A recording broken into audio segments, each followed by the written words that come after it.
kemampuan imajinasi Anda tinggi.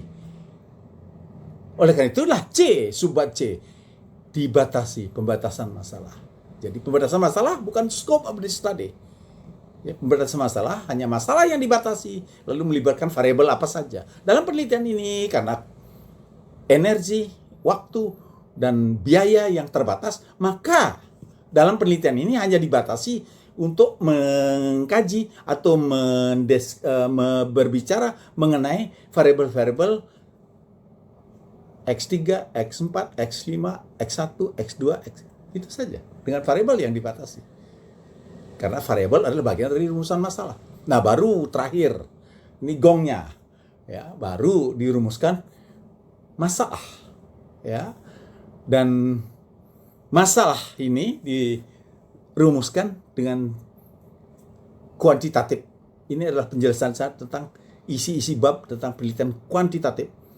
Maka dua kata tanya yang layak digunakan. Bila R&D, bagaimanakah pengembangan bahan ajar sebagai produk dalam rangka meningkatkan. Ingat, ada kata meningkatkan variabel terikat. Jadi kalau R&D di judul dan di rumusan masalah harus ada tercantum, sudah kelihatan tampak jelas variabel terikat apa yang ditingkatkan. Karena action research dan R&D adalah sama tujuannya, yaitu to improve something, untuk meningkatkan sesuatu. Beda dengan regresi korelasi, beda dengan path analysis, beda dengan eksperimen. Nah, ketiganya ini itu hanya bertujuan untuk to prove something, membuktikan sesuatu. Jadi bukan to improve, tetapi to prove something. Ya, oleh karena itu gunakanlah kata, ya, kalau R&D, bagaimanakah mengembangkan? Nah, baru di bawahnya, apakah produk yang dikembangkan itu efektif dalam meningkatkan variabel terikat yang diteliti? Ya. Nah, kalau kuantitatif, kalau regresi korelasi, kalau eksperimen, kalau path analysis, apalagi SEM, gunakan kata tanya, apakah? Dan saya kira perumusan masalah itu selalu mengikuti 3 kriteria. Itu rumuskan dengan kalimat tanya, ya, gunakan kata tanya apakah atau bagaimanakah. Jangan gunakan kata tanya yang lain, seperti sejauh manakah, sebesar berapa besarkah. Itu jangan dipakai. Lalu kedua, ya, minimal, ya, kalimat tanya itu berisi atau mengandung 2 faktor atau 2 variabel. Dan ketiga adalah setiap faktor itu dapat diukur dan dapat di-manage. Artinya dapat di-manage, artinya data tersedia dan dapat dilakukan penelitian dimanapun, dan tidak menutup kemungkinan, ya, bahwa Anda, teman-teman, akan dilarang untuk meneliti di tempat tersebut. Kalau dilarang, ya pergi lagi tempat lain, karena kita bergerak dari dedukto. Jadi jangan coba-coba menyebutkan, ya, objek penelitian Anda di latar belakang masalah, karena kita berangkat dari umum.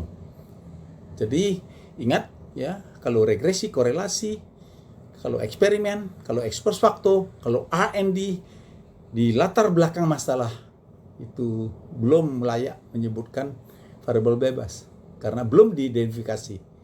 Tetapi kalau path analysis, teman-teman harus menggunakan cara berpikir sistem. Ya, bayangkan sistem ke-3 variabel, ke-4 variabel, ke-5 variabel yang Anda akan teliti. Jadikan model hipotetik dalam penelitian, dan jelas harus ada model teoretiknya sebelumnya. Nah, ini tentang bab 1 isinya. Ya, sudah masuk originalitas, state of the art, apa itu artinya state of the art, dan state of the art is not novelty. Bicara novelty nanti di bab 4. Karena di temuan itu barulah kita tahu apakah hasil penelitian itu memberikan sumbangan teoretik, kontribusi teoretik dalam bentuk novelty atau tidak. Itu ketemu pada saat teman-teman melaporkan hasil penelitian. Pada saat pendahuluan belum ada itu. Ya, dan sekali lagi, jangan coba-coba bicara variabel bebas bila korelasi dan regresi. Tetapi bila path harus berbicara variabel eksogennya, sudah jelas merupakan sebuah sistem. Dan penguji pula yang ngerti path analysis itu tidak akan bertanya satu-satu, kecuali pada saat bertanya definisi, pada saat pengukuran. Ya, kenapa? Karena ketiga, keempat faktor yang dihubungkan, variabel yang dihubungkan itu merupakan suatu sistem, ya, didasarkan pada model teoretik.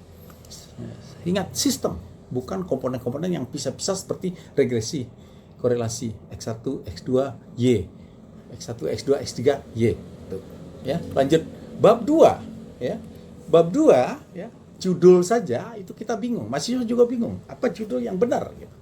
Ya, tapi saya mengusulkan itu yang benar adalah kerangka teori dan perumusan hipotesis.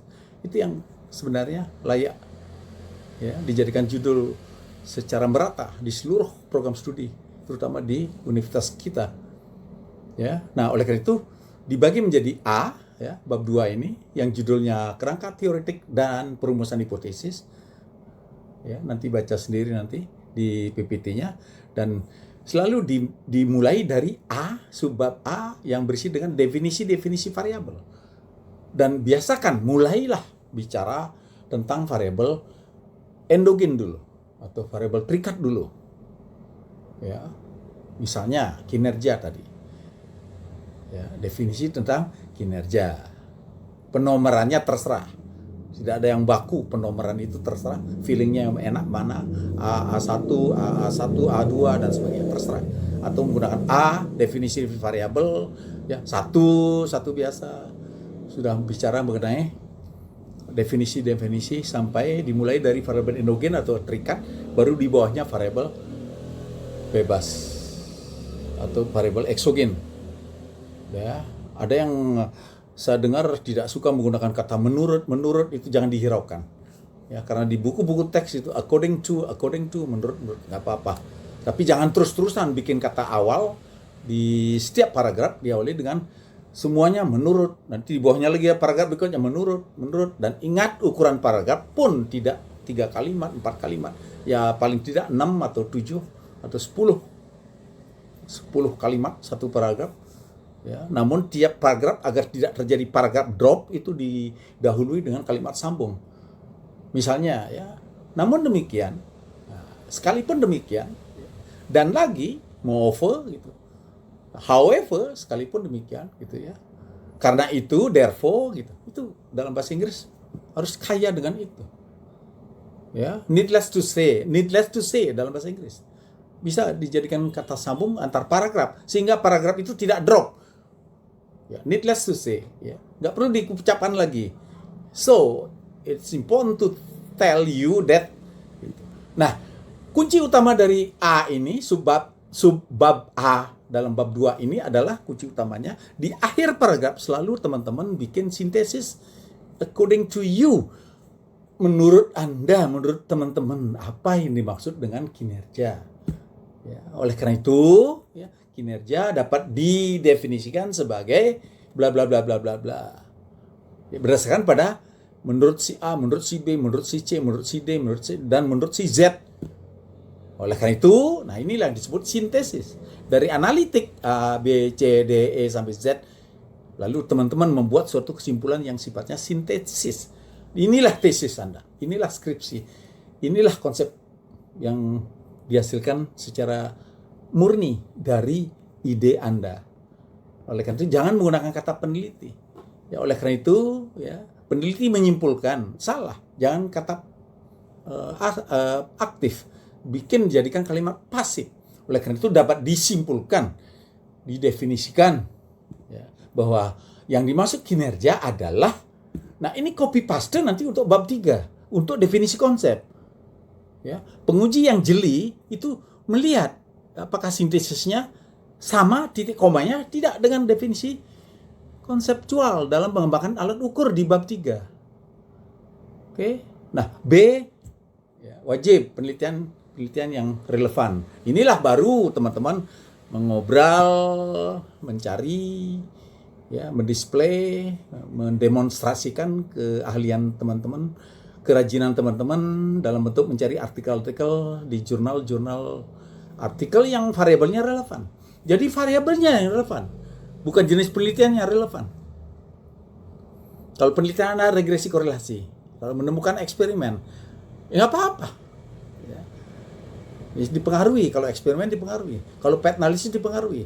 Jadi tidak selamanya ya penelitian Anda path analysis, lalu teman-teman mencari yang harus path analysis, enggak. Ya. Apapun, yang penting variabelnya sama. Ya. Tetapi ingat, ya, beda dengan kalau memvalidasi variabel. Itu beda. Ya, memvalidasi variabel artinya seperti vector analisis, seperti menggunakan multi-thread, multi-method. Itu tidak perlu ya